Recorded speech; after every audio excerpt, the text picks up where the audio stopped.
రైతులు ఖచ్చితంగా ఈ ఫైటోఫ్థోరా సినిమనే ఇన్ఫెక్షన్ ని గుర్తుంచుకోవాలి. ఫైటోఫ్థోరా గురించి చాలా జాగ్రత్తలు ఖచ్చితంగా రైతులు తీసుకోవాల్సిందే. నమస్కారం, నా పేరు doctor Srinivasarao Madhavaram, Deccan exotics farm, Sangareddy, Hyderabad. రైతులు ముఖ్యంగా ఫైటోఫ్థోరా ఇన్ఫెక్షన్ గురించి అవగాహన ఖచ్చితంగా పెంచుకోవాలి. ఇప్పుడు తెలుగు రాష్ట్రాల్లో చాలా మంది రైతులు అవకాడో ప్లాంటేషన్స్ చేస్తున్నారు. చాలా మంది నర్సరీలో వెళ్ళేసి మొక్కలు తెచ్చుకోవడం, ప్లాంటేషన్ చేసేస్తారు.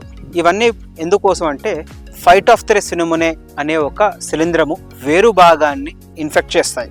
అండ్ ఈ ఇన్ఫెక్షన్ కి ఓన్లీ ప్రివెన్షన్ మాత్రమే ఉంది, ఎలాంటి ట్రీట్మెంట్ లేదు. కాకపోతే మనం కరెక్ట్ అయిన రూట్ స్టాక్స్ వాడుకోవటం వల్ల ఈ ఫైటోఫ్థోరా సినిమోనే ఇన్ఫెక్షన్ ని చాలా మటుకు ప్రివెంట్ చేయొచ్చు, ప్లాంట్ మోర్టాలిటీని కాపాడుకోవచ్చు.